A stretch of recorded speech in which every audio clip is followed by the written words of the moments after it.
اللہم صلی علی محمد و علی آل محمد وبارک وسلم۔ الصلاۃ والسلام علیک یا سیدی یا رسول اللہ، الصلاۃ والسلام علیک یا سیدی یا حبیب اللہ، الصلاۃ والسلام علیک یا شفیع المجرمین، الصلاۃ والسلام علیک یا رحمۃ للعالمین۔ السلام علیکم دوستو، آپ کیسے ہیں؟ ٹھیک ہیں؟ اللہ آپ کو ہر غم اور مصیبت سے محفوظ رکھے۔ پچھلے دنوں ایک دوست آیا، اس نے مجھ سے ایک سوال کیا، سوچا اس کے سوال کا جواب سب دوستوں کے لیے ہو جائے۔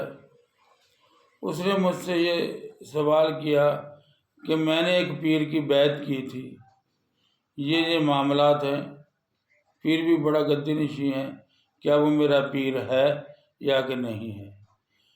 میں نے اسے 3-4 سوال کیے جو میں آپ دوستوں کی گوش گزار کرتا ہوں۔ میں نے سب سے پہلے اس سے یہ سوال کیا، کیا تمہارے پیر نے کبھی تمہیں بٹھا کر درس دیا قرآن کا یا حدیث کا؟ اس نے جواب نفی میں دیا۔ میں کہا کیا کہ تمہارے پیر نے کبھی تجھے تنہائی میں بلا کر یا اجتماع میں یہ کہا ہو کہ جھوٹ نہیں بولنا چاہیے، شراب نہیں پینی چاہیے، زنا نہیں کرنا چاہیے، ایسے کوئی معاملات برائی سے اس نے تجھے روکا؟ اس نے کہا جی کبھی نہیں روکا۔ پھر میں نے اس سے پوچھا کہ میں نے کہا وہ تیرے گھر پہ آیا ہو اور اس نے تجھے وہاں بیٹھ کر کوئی تلقین کی ہو؟ اس نے کہا جی گھر پہ تو شاید 1-2 مرتبہ آیا ہے، 1 منٹ کے لیے 2 منٹ کے لیے، اور تلقین کوئی نہیں کی۔ چوتھا میرا یہ سوال تھا کہ تمہارا پیر جو ہے یہ غریبوں سے زیادہ محبت کرتا ہے یا کہ پیسے والوں کے ساتھ؟ اس نے کہا جی پیسے والوں کے ساتھ۔ میں نے پھر کہا نہ وہ تیرا پیر ہے نہ تو اس کا مرید ہے۔ ہمارے ہاں بڑی یہ ٹرم بولی جاتی ہے، جس نے پیر کو چھوڑ دیا اس کا نکاح ٹوٹ جائے گا۔ یہی سوال اس نے مجھ سے کر دیا کہ جی اگر میں اس کو چھوڑتا ہوں تو لوگ مجھے کہتے ہیں تیرا نکاح ختم ہو جائے گا۔ کتنی بڑی غلط فہمی ہے کہ ایک شخصیت نہ آپ کو وہ نیکی کا حکم دیتی ہے نہ برائی سے روکتی ہے۔ اگر وہ نیکی کا حکم دیتی بھی ہو، برائی سے روکتی بھی ہو، پھر بھی آپ اس کی اطاعت نہ کریں تو اس کا آپ کے نکاح کے ساتھ کیا تعلق ہے؟ کہ جی مجھے کہہ رہے ہیں کہ اگر تم نے اس پیر کو چھوڑ دیا تمہارا نکاح ٹوٹ جائے گا۔ اچھا میں نے کہا کہنے والے کون ہیں؟ وہ پیر کی جو تنخواہ دار طبقہ ملازم ہے وہ ہیں؟ کہ جی ہاں وہی ہیں، چونکہ بڑی گدی کا پیر ہے تو لہذا ان لوگوں کے تنخواہ دار تو رکھے ہوئے تھے۔ کتنا بڑا ظلم ہے یہ اس قوم کے ساتھ، ہمارے ساتھ، آپ کے ساتھ۔ اور یہ ظلم ایسے نہیں ہوا، یہ ظلم ہمارے ساتھ اس لیے ہوا ہماری کم علمی کی وجہ سے، کہ اگر ہم ایک بندے کی بیعت کو کینسل کرتے ہیں اس سے ہمارا نکاح ٹوٹ جائے گا، اس کی بیعت کینسل کرنے سے میرا نکاح کیسے ٹوٹے گا؟ وہ کوئی نبی تو نہیں ہے۔ اگر بندہ نبی کا انکار کرتا ہے تو کفر میں داخل ہو جاتا ہے، جب کفر میں داخل ہو جاتا ہے تو پھر وہ اس کا نکاح تو ختم ہو جاتا ہے۔ یعنی کہ معاذ اللہ ان لوگوں نے خود ہی اپنے لیے وہ منصب گھڑ لیے ہیں جو کہ نہیں ہونے چاہیے۔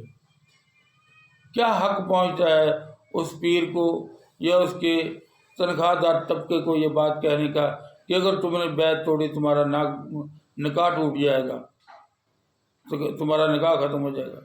یہ ان پڑھ لوگوں کو ڈراتے ہیں، دھمکاتے ہیں، محض کس لیے؟ 4 روپے کے لیے، 4 چھلڑوں کے لیے۔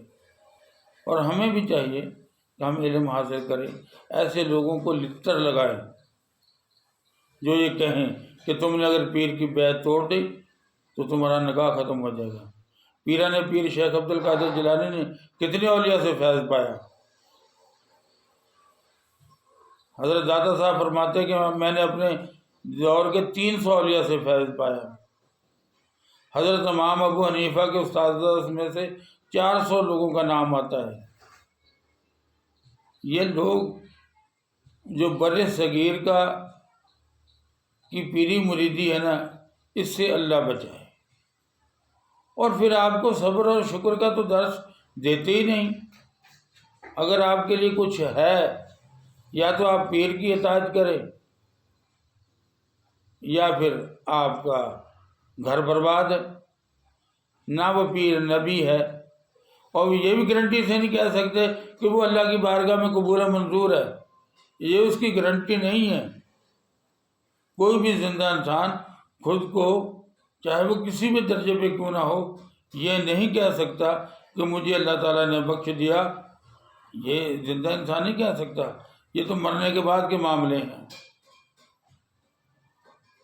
دوستو، یہ ساری جاہلیت کی باتیں ہیں۔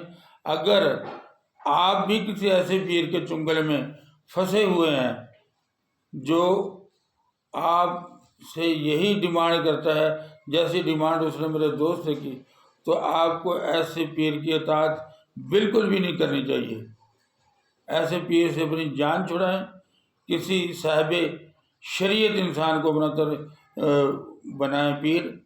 اور بات یہ ہے کہ میرے پیروں پر مرشد فرمایا کرتے تھے کہ شریعت ماں ہے سب چیز کی، طریقت کی، حقیقت کی، معرفت کی۔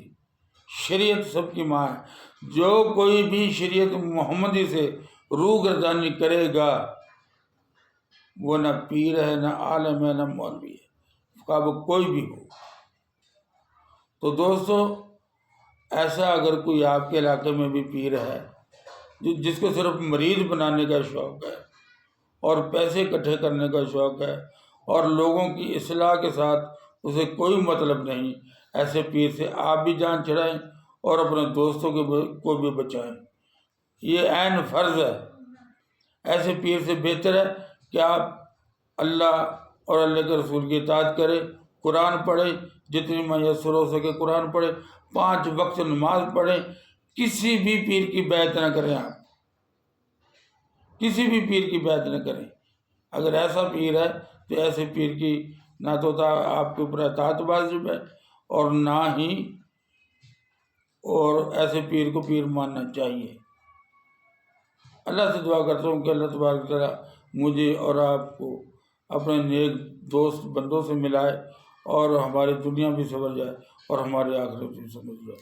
دوستوں سے درخواست ہے کہ چینل کو لائک بھی کریں، سبسکرائب بھی کریں، اور دوستوں کے ساتھ شیئر بھی کریں، کیونکہ جو طریقت کے نام پہ آج کل ایک عجب قسم کا دھندا ہو رہا ہے، یہ دھندا بند ہونا چاہیے۔ یہ 21ویں صدی ہے، دنیا چاند پر پہنچ گئی، اور یہاں ایک بندہ جو صرف اور صرف اپنے مرید بڑھانے پہ لگا ہوا ہے، اور اس کے تنخواہ دار طبقہ لوگوں کو یہ کہتا پھرتا ہے کہ اگر تم نے اس کی بیعت توڑ دی تیرا نکاح ختم ہو جائے گا۔ معاف کرنا، پیر پیر ہوتا ہے، نبی نہیں ہوتا۔ نبی کے حکم سے روگردانی کرنے سے انسان کافر ہوتا ہے، نہ کہ کسی پیر کو تو یہ حق ہی حاصل نہیں ہے۔ پہلے وہ یہ تو گارنٹی دے کہ وہ خود بخشا ہوا۔ السلام علیکم۔